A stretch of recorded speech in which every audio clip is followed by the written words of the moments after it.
And we're on. Afternoon, David. How you doing, David? We can all sit here and kiddle whether we've been speaking for the last couple of hours. This humidity thing that I've been getting embroiled in. Seriously, humidity's have been 100% for a couple of times this week. And it's horrible. It really is. Yesterday was dreadful. Well, as I say, maybe where you are, but not where I am. Like, you know what they say, David, the weather where you are is not the weather where I am. Right, anyway, let's look to you and James Connolly. Best friend at the moment's this. Also, it doubles as a broadsword calling daddy boy. Broadsword calling dad boy. Can you hear me anyway? Away in one already. Fuck. The heat's getting to him. Anyway, let's see who's on. James Connolly, Margaret Hitchens, Stephen Charlton. Yeah. Robert Bruce, Jane McClung. Jane McClung. That's Aye, Jane. Ginger Giraffes there. Eddie Wolfie, Jane Dalrymple, Reagan Elite, Wolf Pet, Stevie Nicol. I see Robert Bruce there. Stephen Charlton. He's just come up. I've seen him. Rosie McGregor's in. Neil McLean. Alistair Kerr's in under the Viper Scott 1. Lydia's in. Lydia Hedren. Janet Gilfillan.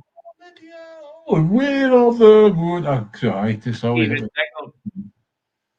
Dickle. Melanie's in. James Connolly's in. Eddie Wolfie's in. John Baxter's in. Tina Chalmers. Margaret Mackay. Yeah. Last Braveheart 133. Good morning, Ginger Giraffes. Jane McClung.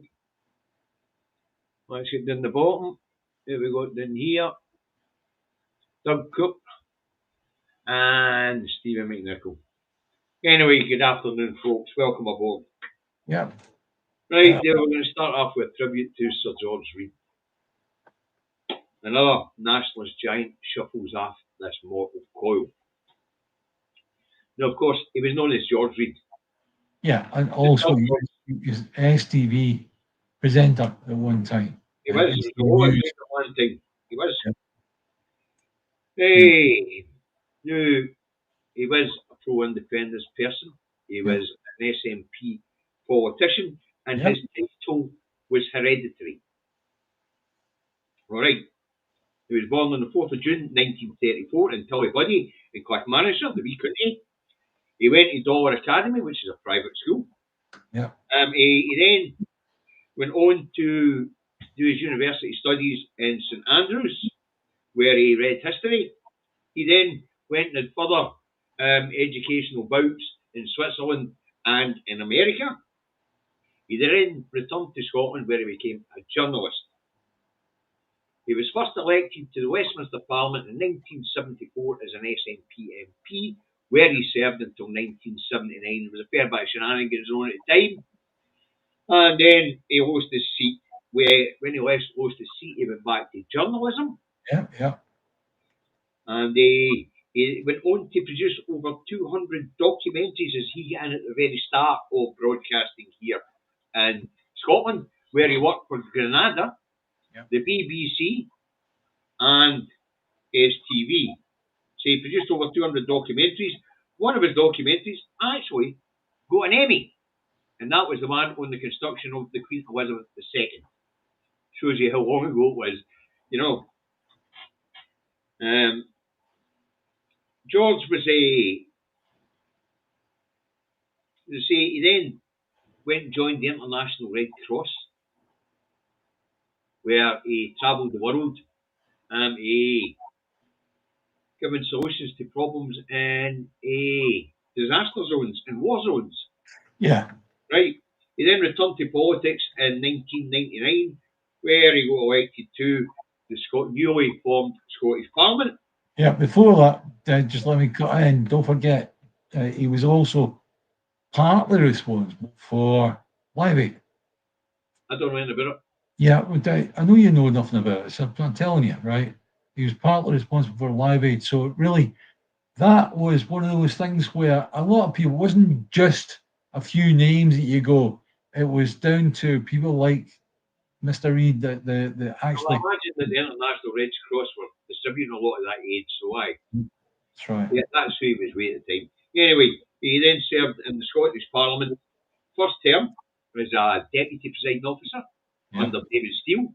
He then became the presiding officer from 2004 to 2007, where he lost his seat again. Yeah. After he left the Parliament in 2007, he then went on to be do reports into public bodies, including the Storm of Parliament, where he recommended that it had more autonomy in its own civil service. Yeah. Right. He also went on to be the Queen's representative of the Church of Scotland. After leaving politics, the Sir started appearing in his name again, and he was awarded the Order of the Thistle. Okie dokie. Now, he passed away on the 25th of, must be last month. Yeah. It must just be getting made public now.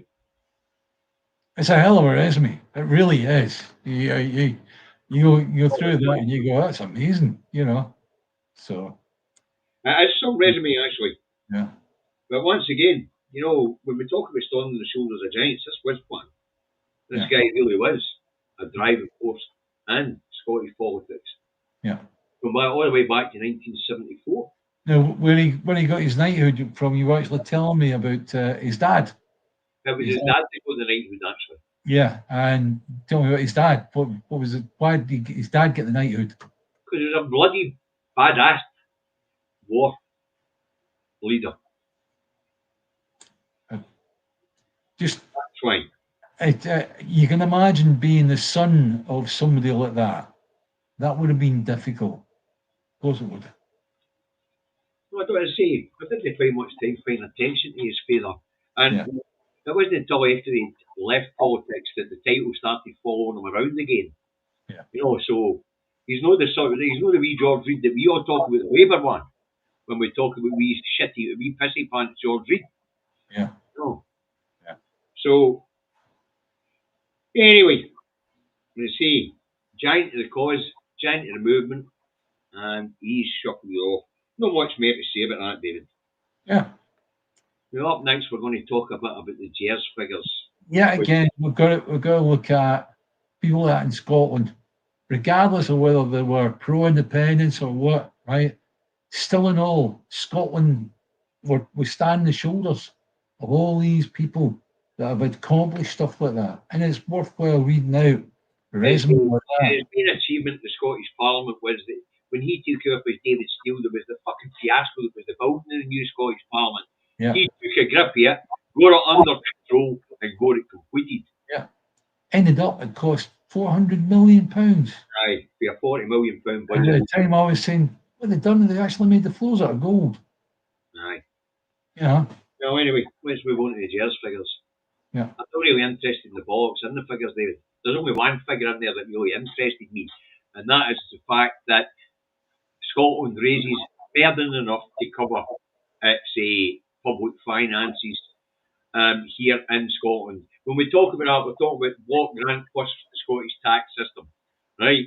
Well, let's just put some more meat in the bones on that, right? We heard last week for the second time, that Edinburgh now has the highest GDP in the UK per head, and that beats London, Birmingham, and all the rest of it, right? Okay, so it's the highest GDP per head is in Edinburgh, right? Right, now can we go back to GERS?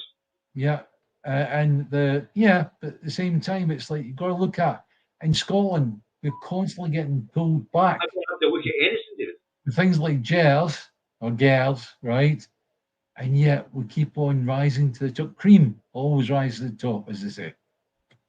Anyway, to get back to the important figures within the GERS, the main one is that actually public Scotland is more than is more than capable of financing its public services, and that includes all the freebies out of its taxation.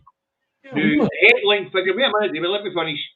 The headline figure is that the nominal debt, which is allocated to Scotland, grew from 21.6 billion to 26.1 billion, adding an extra, 26.6 billion, adding an extra 5 billion to Scotland's nominal debt. And the most important word there is nominal, as you Yes. Now, rightly the said. interesting thing about this whole GERS saga was the way the press reported on it yesterday in Scotland, especially on the lunchtime radio programmes, where the figures were released yesterday morning. So lunchtime programmes where the first going to speak about them on the BBC. Now on the BBC, the a presenter was about to go cock-a-hoot about the GERS figures and the 26.1 nominal debt, but Douglas Fraser, their political financial correspondent, ripped her a new one. Yeah, but don't forget who Douglas Fraser was. Douglas Fraser was the one who did lots of favours for Better Together during the 2014 independence referendum. So therefore, we've got to say, well, what's happened to Douglas Fraser? We have a little thought on that. No, you have a thought on it, David. I know nothing about the guy. Yeah, well, if Douglas Fraser's been allowed to put stuff like this across, and he was their financial correspondent, then I have to say BBC has changed. We've seen various changes in the BBC, and BBC trying to make themselves a lot more What was powerful. interesting, as I say, David, on how this was reported on the BBC lunchtime programme on BBC Radio Scotland, was that Douglas Fraser, at every turn, ripped the presenter a new one and kept explaining it's a nominal debt, it's no real. Yeah. It's proportion to Scotland, and an independent Scotland would make different choices. Right. Okay. He also made it quite clear that the extra 5 billion on this nominal debt was created out with Scotland, as Scotland now produces enough of its own finance to cover things like free university tuition fees, free prescriptions, extra childcare, free travel for the kids, free prescriptions, all these things. We more than over produce enough in our own tax system to cover it. Yes. The point he had to make, and the big difference in the shift in how this was reported on, was he was insisting that these figures don't reflect the actual finances of Scotland. That's a big shift for the people. Then what you've got to do is you've got to drill down and go, how are the GERS figures constructed? The GERS figures are constructed by data put together by HM Treasury down in London. Now, as far as I'm concerned, it's like that's just financial doodling that they do. What they do is they are producing figures that are nonsense, absolute nonsense. Anyway, the point is, BBC Scotland's financial editor yesterday was telling us all that they were nonsense, and it was being allowed, and that's a change.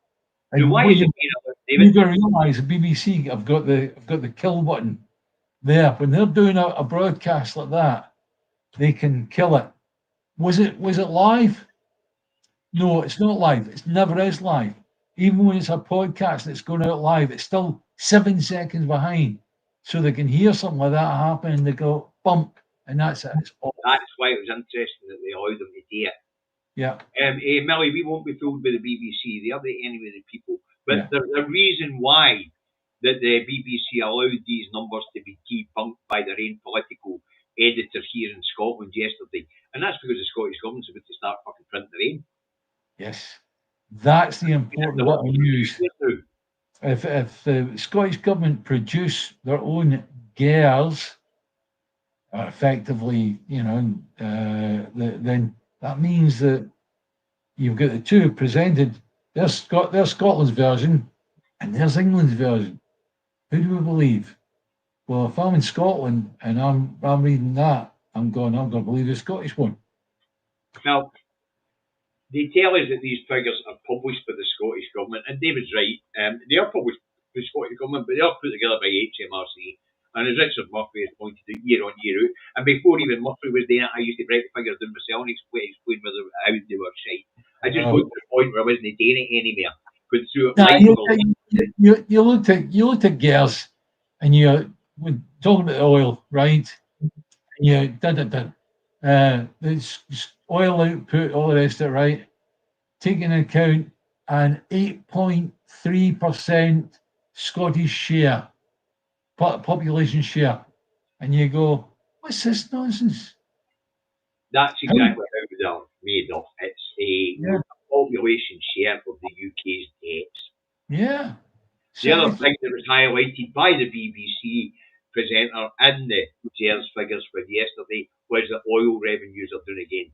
Oil revenues are not doing, the taxation's just going in a different direction. And what's the important thing that he finished up with, which was that these figures do not reflect an independent Scotland. Don't reflect how an independent Scotland be financed. But at that point, it was cut off before he got a chance to explain how we would make up that £26.6 billion worth of deficit. Well, the answer is we won't, because there isn't one. It's a nominal deficit. It doesn't exist. In the 300 odd years we've been in this union, Scotland has never run a deficit, ever. That's right. So Scotland, we've seen the formative years, the listings, and it's like, okay, the numbers involved were like 20,000 listed, but you figure how much 20,000 was worth back in 1708. That's a massive amount. Well, Carries are welcome aboard. The Scottish government should scrap the GERS they can. The Scotland. I actually think there should be a proper advertisement put up. Here's Scotland's figures. Here's England figures of how Scotland is. Which do you believe? And that's a very, very good campaigning slogan. But you and I both know they still do that in the GERS figures, mate. I have at a glance. I'm just not getting into them the way I used to. Yeah. As most people here don't know, I used to break them down fucking line for line and page for page. It was annoying. But we're still allocated at that sort of rate, mate. In fact, it's even higher this time round. The Starmer's allocated more of the spending of the military to Scotland. 250 billion pounds was spent on weapons of mass murder to go and replenish the stocks in Fastlane. Oh yeah, it has been, David. It's in the progress of being spent. Yeah, but whose money is that? Who are they taking that off of? I tell you right now, Scotland is paying for that. So let's talk about how we beat that 26.6% if it did exist. Let's say we come independent tomorrow and we get 26.6% a billion in a deficit. How do we get rid of it? Well, for a start, we stop contributing to the fucking nukes. So that will save us 10% of 250 billion. Yeah. So that'll be 25 billion. So we only need to find another 1.6 billion. And guess what? Whiskey revenues are supposed to be 5 billion a year. We know it's more, but hey ho. There you go, folks. No more deficit. Just become independent, no deficit. Even if that nominal deficit had to be 5, which it doesn't. It doesn't. But, as I say, the GERS are just stupid. And the reason they were created was because of Scotland's oil campaign in the 80s. I think it was Ian Lang, wasn't it? Somebody can correct me in the fucking comments. Yeah, Maggie Thatcher was using the money coming off the Scotland's oil to finance the industrialisation. To actually finance putting people out of work, giving them sickness benefit. That's unbelievable. See the big steel mill that was knocked down Ravenscraig, and all these men were put on sickness benefit. I was all paid for by the Tories. We can sort of summarise that by saying Margaret Thatcher used the money for the oil to fight for the deindustrialisation of the UK. Yeah. And to change it from a manufacturing economy into a service economy. Yeah. Right, so that sums that up. But the GERS folks, everybody, even the BBC now recognises that the people of Scotland are not buying it. Yeah. So the interesting thing about the GERS figures yesterday wasn't the figures themselves, because nobody's buying that nonsense. It was how it was being reported by the propaganda machine here in Scotland. Well, what they'll do is they'll try to demoralise the people of Scotland. You're the poor relative. Understand that. Get back in your box, Jock. You're the poor relative. And it's like, we're going to show you exactly how you're the poor relative. Here we are. Here's the figure. And free Scotland, why are there no GERS figures for England? Oh, for goodness sake. England well, they might be in future, but they haven't been vying for independence. It's a mere fact that Scotland looked as if it was going to go its own way and paddle its own canoe to the point where, oh hell, we better do something, right? Let's construct a bit of financial tinkering to do this. Make the people of Scotland realise that they're poor. They're not poor. See, if you're in Scotland, you live in a rich country. You're the richest part of the UK, David. Yes, that's right. At this point in time, we'll get the highest basic wages. Yeah. We'll get the best standard of living. Yeah. The best public services. Yeah. And the one thing the GERS figures they tell us, which is true, is it's all being financed from within Scotland. And the OBR is the one that work out the GDP. And there you are. You've got Edinburgh, not London. Edinburgh has got the highest GDP in the United Kingdom, and that's official. And you can look that up on government websites and all the rest of it. That is absolutely true. How do you? And Mammy David reckons that Glasgow is going to become the second after London. So it's Edinburgh, London, Birmingham at the moment. It's going to become Edinburgh, London, Glasgow. Yep, when it comes to financial centres, definitely. Because of the banking system that's in Glasgow at the moment. And I've already said the banks know, and I've said this repeatedly through the years, the banks know that Scotland's off. Yeah. They know that the long-term futures are in Scotland and in Europe, where they get access to European markets. So the banks are moving to Scotland for no reason whatsoever. David, we've stated this programme before. That brings up an interesting thing that we have discussed personally between us. Is that Nicola Sturgeon mentioned that Britain is going to become a confederation. So you're a confederation of British states, right? What is a confederation? A confederation is like, you imagine that Scotland is a devolved government, right? So in other words, Westminster is the central, right? At the moment, it's almost a federal picture, if you like. But we've only got one devolved, two devolved parliaments, three devolved parliaments. We've got Wales, Scotland, and we haven't got a devolved parliament in England, right? But anyway, so that a confederation is where each state has its own sovereignty and talks to the central government, wherever that may be, and controls that central government. When it becomes a federal government, all power is contained in the central government. And yet again, we're back to the devolved situation. So I don't like Nicola's idea. I don't think she likes it herself. She'd prefer for Scotland just to be independent, independent, independent.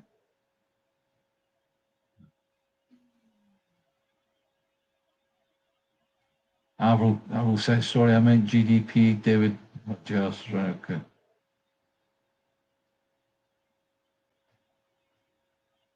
This one, I really can't get my head wrapped around this one.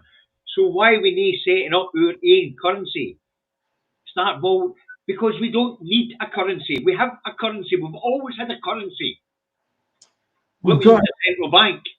we've got a currency that effectively is controlled from London.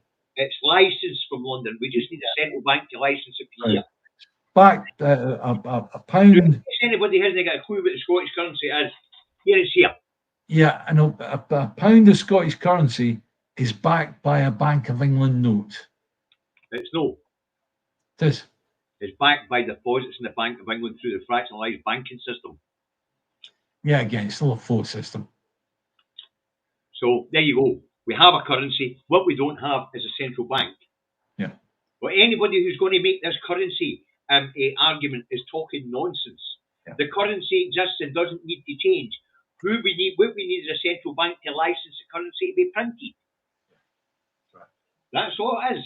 But in actual fact, we're not going to see that, because what they're going to do is effectively do away with bits of paper like that, and it's all going to be an electronic currency. At the moment, we're doing that. We're doing all the things. If you take 50 quid, the old argument is you take a £50 note to like a restaurant, you go, there you are, there's a pays a bill, right?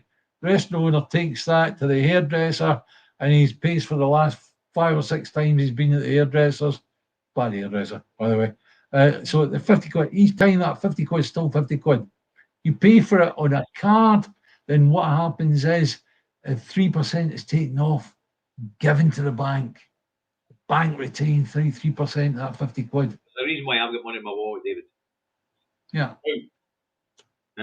Folks, when you come up against this currency argument, please tell people to stop being stupid. It's not a currency we need, we have one. We need a central bank to license it to be printed. Yeah, but David, at the end of the day, when you get somebody disabled like me, what good's currency to me? I can't get out and buy anything. You have your ass and go out the door. David, please. Well, you're saying you can't get out. Disabled people like me, I said, not me. Disabled people like me, it's not always a simple job of getting out and buying something. Sometimes it's easier just to go ahead and buy stuff online. That's an electronic currency. So, okay. Larry, once you, if you stick your bank details into a private message, I'll send you a fiver, mate. Oh, talking about banks, folks, and currency. So you're going to send them an electronic fiver, are you? Well, I've no choice. I live in London. The bank's going to take 3% of that. Yeah. No, he's only getting fucking £4,000.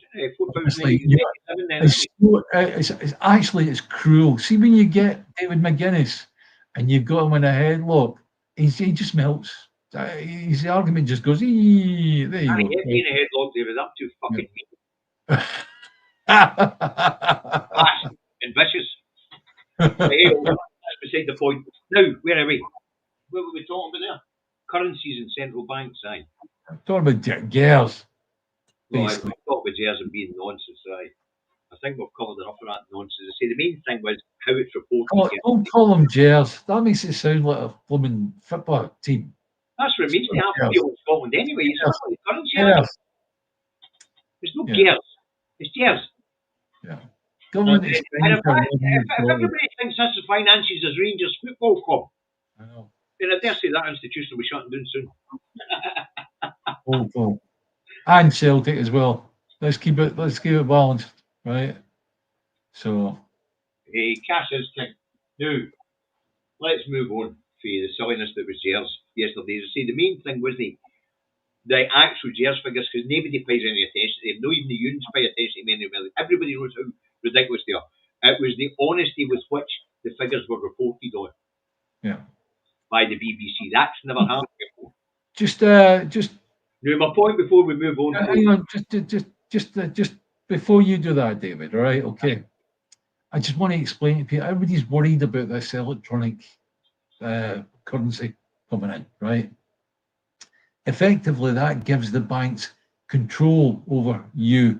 You can tell you how much petrol you can buy, how many times you can go to Argus, McDonald's, or whatever it is you do, right? They say, even too many McDonald's, beef burgers, whatever, you're not allowed to go this time, right? And you actually get that coming up. Setting up a currency is easy. In actual fact, have a look online. There are a few currencies in Great Britain, that are away from the banks. Let me address this one. Yeah. None of the banknotes in the UK are legal tender. They're all a promise to pay. Yeah. All right. So this idea that Scottish notes are no legal tender. None of the notes in the UK are legal tender. They're just a promise to pay. Yeah, in actual fact, if Now, we the Bank of move on, England, David, it's time to move on. But no, before we move on, but we look at the Bank of England. The Bank of England note as well is a full currency. It's a confidence game. That's what it is. okay. Now, before we move on, folks, if you're ever going to get into this currency nonsense argument, just don't. Yeah. It isn't about currency, it's about central bank. All If right? you have a central bank, then a country that has a central bank cannot go bankrupt because that central bank can just keep on producing money. Literally, it's a computer keyboard. That's It won't it. value the currency, of course, but it can continue to print money. But at the same time, it's like you think to yourself, what is devaluation now? At one time, devaluation was if you had £100 worth of gold and you produce £100 worth of currency, then you're fine. If you then double the amount of currency for that £100 worth of gold, then effectively each pound that you have is half its value. Right. Are we going to actually get into the fractionalised banking system here and how it works? No, at the end of the day, sometimes it's good to keep on telling ourselves this stuff because it keeps the arguments fresh in our mind. Yeah? Yep. Anyway, as I say, if you need to know about fractionalised banking, folks, and how it works and why none of these banknotes are worth the money they're printed on or the paper they're printed on, you can always have a look at the Bank of England website. And I'll tell you, any country that tries to produce a gold-backed currency, strange things happen. Look what happened to Mr. Gaddafi in Libya. He tried to do it. Yeah, yes, I'm saying, you can go through them. Anybody that started to go through the actions of producing a gold-backed currency can't have that. Can't have that because that makes the rest of the currencies in the world worthless.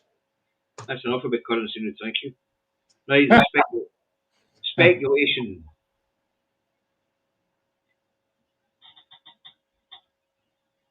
Oh, Dominic answers. I guess we are going to have to get to how fractionalised banking works. Do we have time? Yes, you make time. You make time. All the world's notes are not legal tender. If they're not, All the world's notes not legal tender. Only the ones that are part of what we call the fiat currency. No, they're no. They're just crap. that's right. Yeah, and that's due to something called fractionalised banking. I'll tell you what, everybody go out and buy a monopoly and we'll start a currency of our own, providing that you say that's legal. And providing all your mates that are passing it about, that's legal.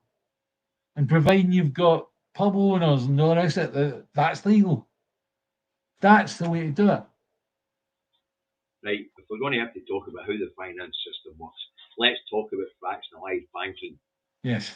I'm the bank, give me a pound, David. Just metaphorically, give me a pound and deposit in my bank, okay? Right, okay. I am now going to print £10 and lend that out against your £1. Yeah. That's how fractionalised banking works, people. And that's why the banknotes are no worth the fucking paper they're printed on. Because for every £1 deposited in the Bank of England, it can print 10. But also, here's the other thing is, when you go to the bank and you go, give a loan, right? The bank don't actually collect that internally. What happens is that you write a note of debt to the bank. So effectively, what you're doing is, what's the wording that they use? Effectively, at the end of the day, the bank don't actually lend you anything. The bank are just taking a note of the fact that you are indebted. That's all it is. aye. And how do they produce the number that's going into your account? They just batter a wee key in the computer. Right. Well, fractionalised banking, folks, how it works and why the paper that's the money's printed on isn't actually worth fuck all. Yes, It's because I'm the bank, you deposit some money with me, I multiply that money at that number by 10 and lend it out to others and make money after the interest. The debt note that David's talking about. Yeah, yet again, you're not lending it, but that's the principle. I make a promissory note to the bank, and the bank somehow strangely put money into my account. But the principle behind it is the principle behind it is that whatever the bank's got on holding, it gets licensed to print 10 times that to lend out to make money. That's how fractionalised banking works, and that's why banknotes are not really worth. The reason why banknotes are trusted and the reason why money is trusted is because there's a promise to pay on the banknote. Just a very, very quick side note on that.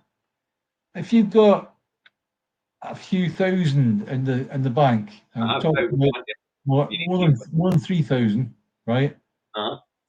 Try withdrawing it. Well, it'd take me a couple of days to take 5 out, aye. No, seriously, try withdrawing it. Go to the bank, say, right, I want to buy a car. Well, give us the details of the car, and we'll provide. You know, at the end of the day, that's what it's coming down to. The bank are asking you to prove what you're actually going to spend the money on. If it's your money, you should have full control over it. The banks are already controlling that. Right? Well, I know when I was with the Every Savings Bank, which was quite a small bank, I went in the door and said, give me $5,000. And they went, you need to use a couple of days to get it here. Yeah. I went to, when I was on the business, I went 3,000 so I could actually take part in an auction of parts, equipment, meters and things like that. That one of the members that was dead, and it was the money was going to his wife, but it was all cash, right? So I wanted £3,000. My goodness me, it was a 20 questions. It really was. I've had enough of banks too. Folks, if you want to know how the bank sector works, there's a lot of good videos out there on it, and you can always go to the Bank of England website. The interesting thing with the Bank of England website is it'll let you see all the different currencies that are in the sterling zone. Yeah. And that's another complicated issue, but that can be explained in the Bank of England website and all. Let's move on. Now, there is speculation here in Scotland that Nicola's about to depart these shores. Right. Okay.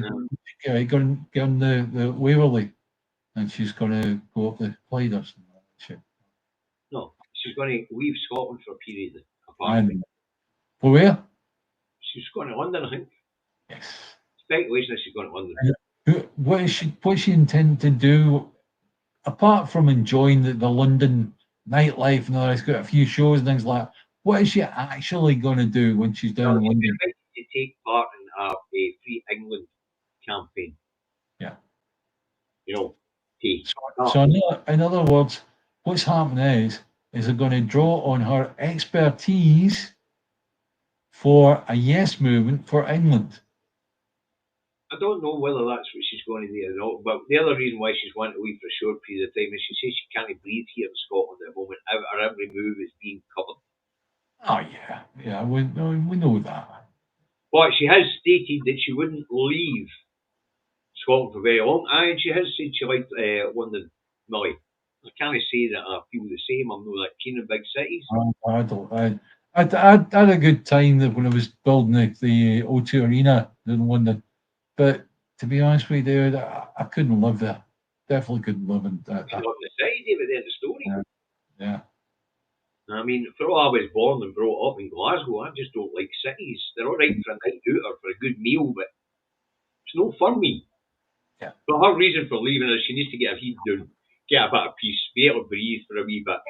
Don't be under the spotlight constantly, which is interesting because she's put herself under the spotlight with a bloody book. What we had was the great, big, enormous story about J.K. Rowling actually said, "Oh, that's terrible, that is. She's actually made all this up and made herself look really wonderful and the rest of it."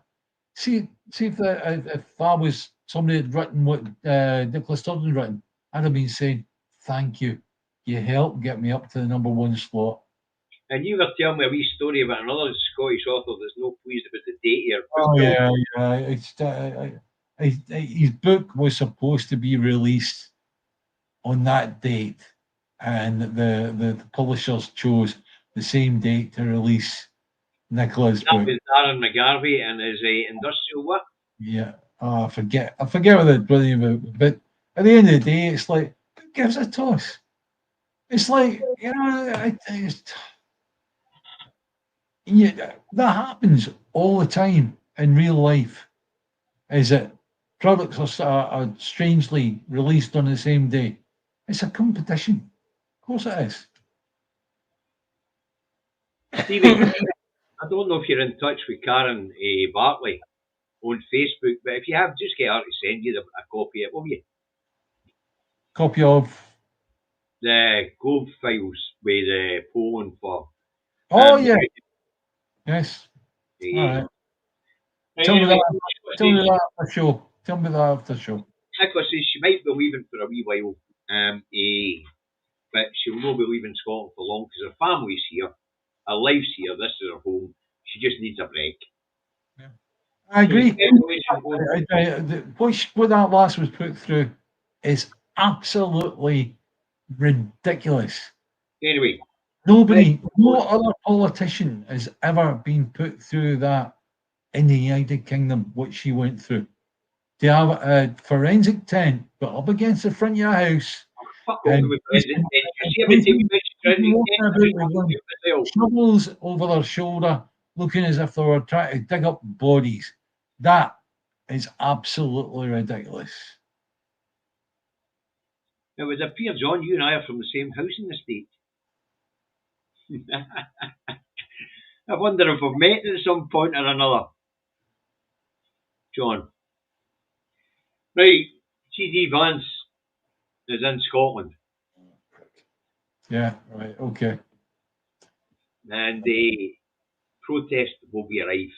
It is rife. I do not want that idiot or Trump or anybody from that regime, they're not a government, they're a regime, right, on our shores. I don't want them in Scotland at all. As far as I'm concerned, they are not welcome under any circumstances. There's two ways to look at this, David. And the way I look at it is, with Trump in Alaska and G.D. Vance here, at least Ginger Giraffe's getting a bit of fucking respite. You know me, I'm all about the community, David. If Ginger Giraffes is getting a bit of respite, you know, we can bear the It isn't getting any respite because they have effectively destroyed the economy of America, and Ginger's has no choice but to buy her goods, food, and all the rest of it at extortionate prices. The interesting thing to me is How did you get it? the fact that we're having to strip 1,600 active police officers from active duty on our streets and on fighting crime here in Scotland, which is very low to be fair. Told them what to do. This muppet. I've told them what to do. The police, if you're put on the thing that looks after any of these American tossers that come across, right, throw a sickie. Okay, 1,600 of you taking a sickie at the same time, it might look a bit suspect, but at the same time, it's like, I'm pretty sure you better put up a good argument. So there you go. Now, of course, I don't know why we're bothered with 1,600 cops when he's brought 30 car cavalcades full of American Secret Service and fucking military with him. Yeah, well, the problem is that they drove on the right-hand side of the road. They closed, effectively what they did was they had the bikes, good a mile, half mile up the road. And then there was a police car at the front and they're all driving the right-hand side of the road. We drive to the left. Something like that. Ginger Giraffes says, but neither of them actually run the country. Well, that's how it works here in the UK too. The civil service do that. They just come up with a wacky fucking idea. The civil service are going to try and make it fit. Yeah. No. But anyway, Ginger, You're welcome. Yeah. Yeah. I'm sure the people of Alaska and the people of Scotland are happy to offer you a bit of respite for this muppet. Well, why is Trump coming up with a? He'd better come to this meeting with Zelensky and me, otherwise, or else, And you think to yourself, why are you saying that, Trump? He's saying it. He's talking to Putin when he says that. He says, "You come." Yes, he is. I've done. Zelensky's not at the fucking table and no invited. Yeah, I know that, but Putin has got to come, otherwise, or else. Yeah, that's what Trump's effectively said, right? And the really stupid thing I heard is that Trump thinks Alaska is in Russia. There you go. It used to be Russia. And in Canada. But J.D. Vance is in Scotland. Now, J.D. Vance claims to have a strong connection with Scots-Irish hillbillies. Yeah. Scots-Irish hillbillies. Yes. I would. We're talking about oil, Jim. That's Texas tea. Oh, David, we're talking about American half-wits living in the fucking mountains. Yes, I know that. Of the Bible Belt. Yes, I appreciate that. Now, he claims that his family background comes from Scots who were moved to the plantations in Ireland and then left the plantations in Ireland and moved on to America, where they were facing religious persecution in the plantations in Ireland because of their Presbyterianism. Yeah. So they fucked off to America, where they isolated themselves in the mountainous regions and then only married among themselves, which will explain why G.D. Vance is a fucking idiot.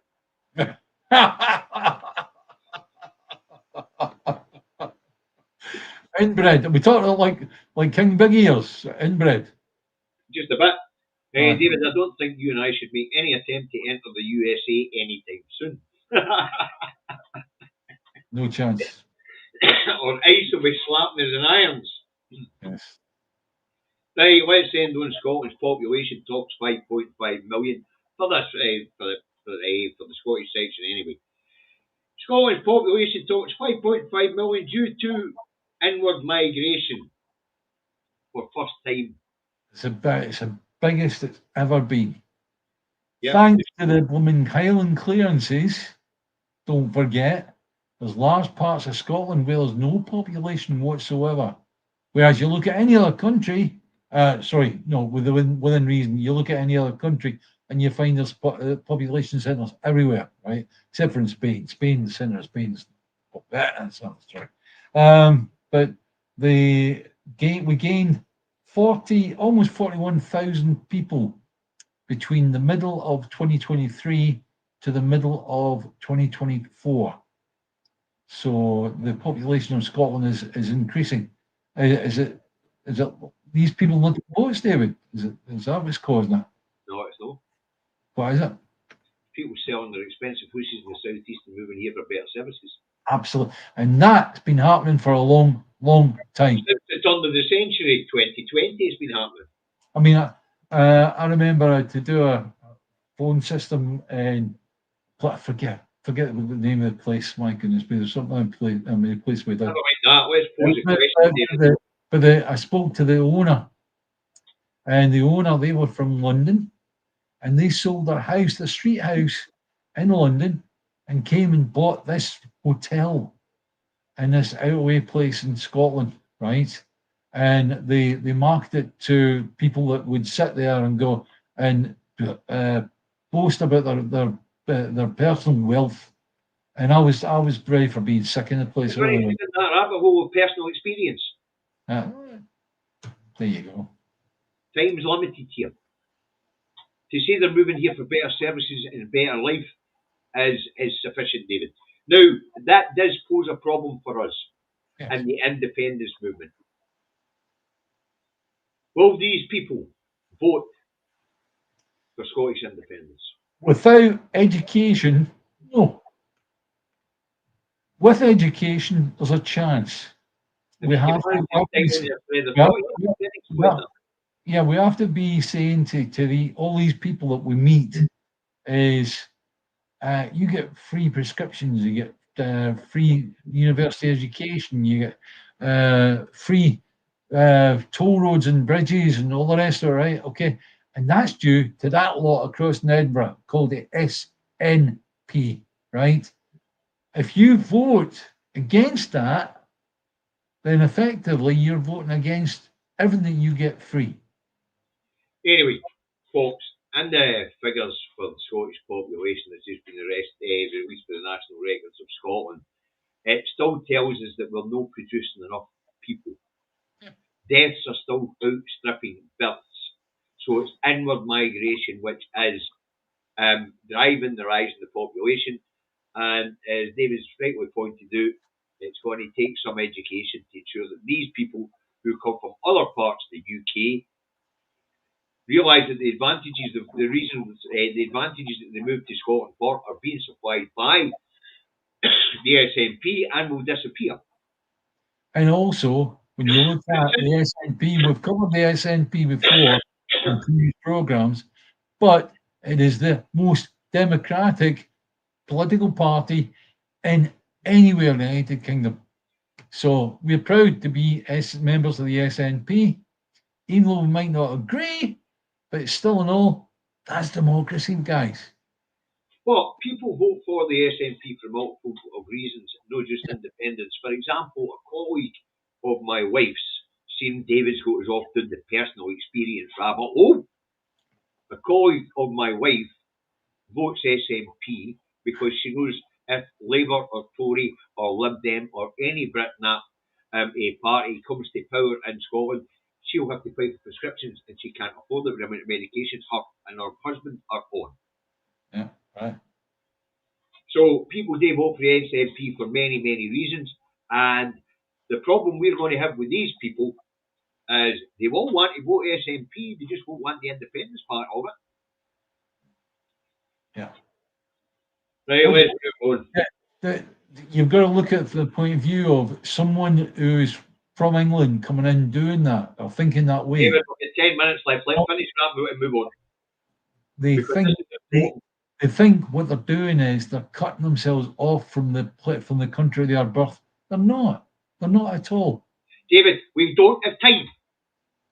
We've got 10 minutes. We've got 3 subjects still to cover. Yeah. And the next one after this one is just as important as this one. What and if we have to stop Trump and Putin, trying to give viewers some arguments to pose in front of people that they may meet. Their viewers are no stupid, David. Nobody's saying they're stupid. But David, we have to stay structured on this. There's 2 very important issues that are coming up that need to be spoken about, and we've only got 10 minutes to do it. 7 minutes. Now, police in England and Wales to disclose the ethnicity of offenders in an attempt to stop further riots over misinformation being produced. Now, what they're saying is, where there is a high-end offence or a very high public offence, the police in England and Wales will tell the public what the ethnicity of the offender is, in an effort to head off misinformation being put out there by the far right. A good idea or a bad idea? Yeah, okay. It was the situation where those 3 wee girls were killed. There was massive protests over that, and they were all saying the Gams were all saying, "Oh, it was a asylum seeker that came in and stabbed them." And I said, "It wasn't. It wasn't. No. It was somebody from Wales." So anyway, this is in the Black Office. David's just pointed out the Southport stabbings, where 3 wee lasses were stabbed in the Taylor's Swift dance class. All right, now one thing they were making big licks out of last night was the facial recognition software for closer. David, need to move on. I've got 5 minutes. The next one's the most important subject we're going to cover today. All right, we'll get it in a future broadcast. Well, facial recognition is something that Glasgow already has and has done for a number of years. David, Rachel from accounts is celebrating. Speaking. You don't tell me. Shut up. All right, so stop it. Oh, listen, just forget it. right, Right. we're finished, we're done. Come on, okay, come on. Let's We'll count carry them. on.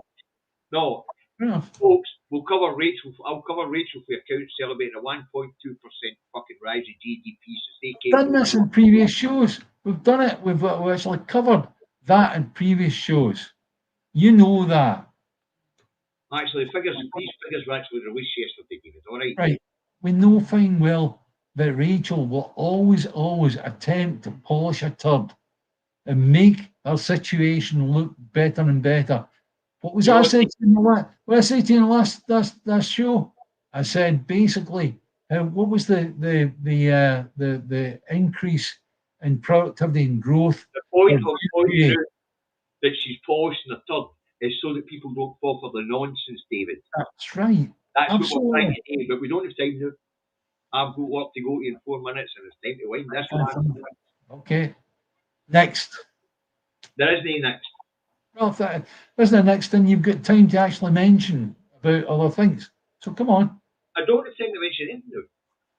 We've got 4 minutes. It takes that to round the programme up. Whatever, David. As I say, I have been trying to say, yeah, move on. You know, but it's fair enough, David. So you get something good that you can actually mention. It's called Current Affairs, no single issue programme, David. Yeah, David, we're not like a professional current affairs outfit, right? You're the one that was trying to get us more professional. No, but You can't what you were doing was you were trying to get the guy in the Ronald McDonald outfit to come to the back of you and do juggling and all the rest of it, right? No, I'm trying to take the actual figures that were published yesterday and break them down and show you how crap they were. Because people are going to believe that something good has happened since they came to power because of this latest nonsense. But it doesn't really matter, David, as we are out of time. Right, okay. Right, guys. Have a nice day. We're not that far out of time. We've got to thank the moderators, we've got to thank any contributors, thank the people for making funds available to have given out to the last of the food banks today for this month. And we're supposed to have independence, and eyes on the prize. David, I'm sickened off of the whole thing. It's like you need to change your attitude. Big style. David, we opened this programme with the idea of covering 10 current affairs. David, you need to change your attitude. And I'm saying this in front of viewers. You need to change your attitude. Big style. It's like professional, David. Two blokes that are discussing current affairs. I'm not. At the end of the day, it's like you're asking me to discuss something, and there are other important issues that appear off the back of that, right? People need to realise there are other things that are not described here on the news that have still been in place in the past, like the facial recognition in Glasgow. You already have that, and they're talking about producing it in England, and there's supposed to be big protests against it. They can't protest against anything because they're all going to get pictured. As I say, we're already getting pictures in Glasgow, David, for years. But that's not the point, David. Either you want professional or you want casual. Anyway, let's see. Bye-bye, guys. All right. That is it, guys, because I've got work to go to. Right. And it has been fun, David. Yeah. Maybe it's just a silly season. No, it's just come on. We started off putting this programme together and realised how little there was. Or maybe it's the weather that's making us crab. No. How little there was. Fuck's sake, man. Honestly. Right. Anyway. I don't know about you, but the weather's making me crab it. Maybe it's my fault, David. Maybe I'm just a bit junky because I'm sweaty, sticky, and fucking feeling half.